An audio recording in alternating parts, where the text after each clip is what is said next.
Sur la digue, le défi du vivre ensemble entre piétons et cyclistes. Lieu emblématique de Saint-Malo, la digue du Sillon est chaque jour le théâtre d'une cohabitation parfois compliquée entre promeneurs, joggeurs, familles, personnes à mobilité réduite et cyclistes. En période estivale, avec l'afflux de touristes et de vacanciers, la fréquentation atteint son maximum et les tensions se multiplient. D'un côté, les piétons dénoncent la vitesse excessive de certains cyclistes, les dépassements dangereux ou encore le sentiment d'insécurité lorsqu'ils se promènent avec de jeunes enfants. De l'autre, les cyclistes rappellent que la digue constitue un axe de déplacement important et regrettent les groupes qui occupent toute la largeur de la promenade, rendant leur circulation difficile. Nous sommes sur la digue du Sillon à Saint-Malo. Nous sommes là en plein milieu d'une grosse semaine où il y a effectivement énormément de gens sur cet espace qui est une aire piétonne. Nous sommes, l'association Vélo Malo, très sensibles à cette problématique de cohabitation des piétons et des vélos. D'autant plus que nous sommes référents pour les mobilités actives, c'est-à-dire piétons-vélos. Ça fait quand même un certain temps que nous avons travaillé avec la ville sur cette question. Je rappelle quand même que la digue du Sillon est ouverte à la circulation des vélos depuis 2016 et que depuis 2016, il ne s'est rien passé, pas d'accident majeur. Cette cohabitation pour nous se passe bien.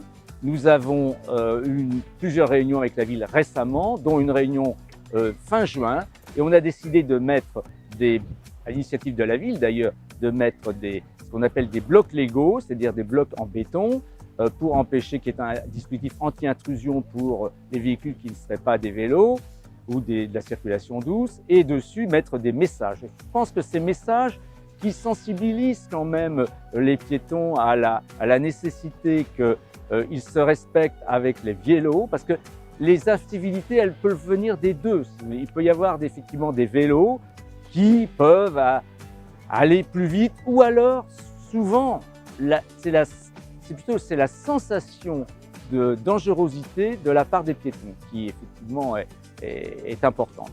Et alors nous avons plaidé auprès de la ville en disant mais attendez, si on interdisait la circulation des vélos sur la digue, dans ce cas-là, il faut se poser la question des aménagements qui ont été faits et dont tout le monde se satisfait sur la chaussée du Sillon, des aménagements qui sont très utilisés par les vélos. Parce que du coup, il faut une continuité. Et cette continuité, elle serait totalement rompue. Je rappelle quand même que la chaussée du Sillon a été installée, les aménagements ont été faits il y a quelques années après la sortie du Covid, avec des fonds européens. Donc là, il faudrait trouver une solution autre pour faire passer les vélos. Alors, le message c'est, bien évidemment, une aire piétonne, on se respecte, on cohabite, ça fait partie du bien vivre ensemble, comme partout dans la société. Et c'est assez emblématique pour nous, cette polémique, qui pour nous est une polémique, parce que véritablement, on ne voit pas, là, nous sommes ici depuis un certain temps, là, en même temps que nous tournons, et on voit vraiment que la cohabitation se passe bien. Donc on peut avoir des gens qui aient des comportements, et ça malheureusement sur la route, il peut y avoir des automobilistes qui ont des comportements totalement aberrants. Il pourrait y avoir de temps à autre un cycliste qui a un comportement aberrant, et nous avons effectivement alerté la ville d'ailleurs sur ce qu'on appelle les vélomates, parce que ces vélomates vont tout de suite à 25 km/h, et donc là-dessus il faudrait les limiter à l'aide d'un GPS, ce qui était possible. Donc nous avons alerté la ville, nous prenons ce sujet très au sérieux. Pour nous, c'est un sujet sérieux et nous souhaitons que vraiment les choses se passent pour le mieux durant tout l'été. Et ensuite, à la fin de l'été, on fera un bilan des mesures qu'on a mis en place avec la ville et en accord avec la ville en mettant des messages forts vis-à-vis des cyclistes. On se respecte et s'il y a vraiment trop de monde, eh bien, ma foi, quand on est cycliste, on peut aussi mettre pied à terre. C'est le message qu'on veut faire passer.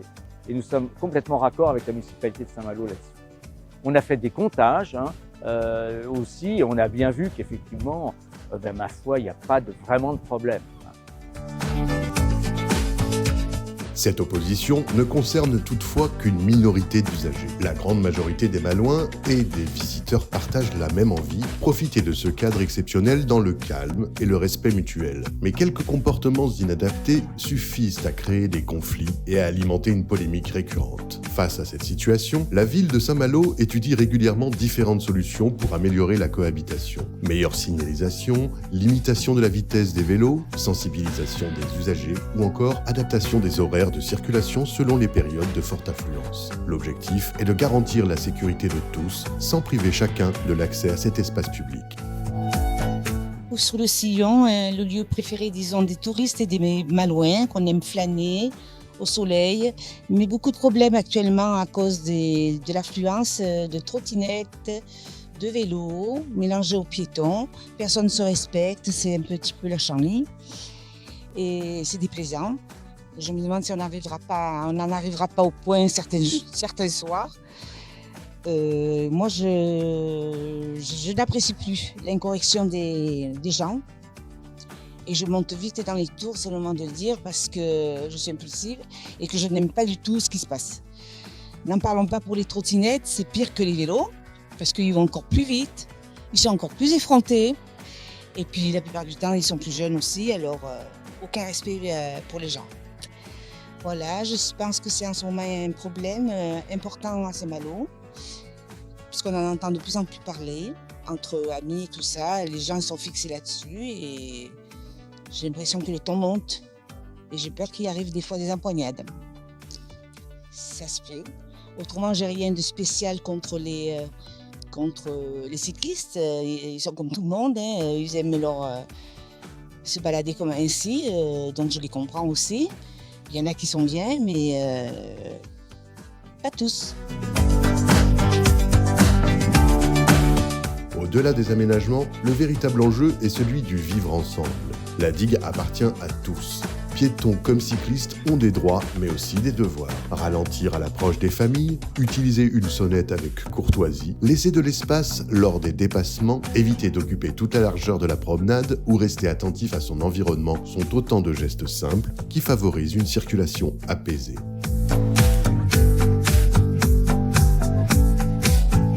Je m'appelle Hélène, j'ai eu un accident de moto et suite à cet accident, je roule avec un vélo à 3 roues. Et c'est génial pour moi, notamment sur la digue. Ça me permet de parcourir pas mal de distance, évidemment dans le respect des piétons. Je fais toujours bien attention, en fait on est dans la tolérance, je pense, des deux côtés. Mais moi, sans mon vélo, ça serait la catastrophe, quoi. Voilà, c'est trop bien, quoi. Voilà. Donc merci si vous pouvez laisser les vélos sur la digue parce que c'est trop génial. Mais évidemment, il faut que tout le monde joue le jeu et pas trop vite et en respectant les personnes à pied, les enfants, les personnes âgées, etc. Voilà, merci. Bonjour, donc je m'appelle André, je suis le mari d'Hélène et tous les deux nous roulons depuis maintenant plusieurs années sur la digue de Saint-Malo et jusqu'à présent effectivement nous n'avons pas constaté trop de problèmes. Effectivement, il y a quelques personnes qui circulent trop vite et c'est un peu dommage que les autres cyclistes en pâtissent. Je pense que si tout le monde mettait un peu du sien, tout se passerait bien et il n'y aurait aucun problème et ça permettrait à tout le monde de profiter de cette magnifique digue de Saint-Malo. Le respect, la patience et la bienveillance demeurent les meilleurs alliés d'une cohabitation réussie. Chacun peut contribuer par son comportement à préserver l'esprit convivial qui fait la réputation de Saint-Malo. Car la digue n'est pas seulement un lieu de passage, elle est un espace de rencontre, de promenade et de partage où le vivre ensemble prend tout son sens.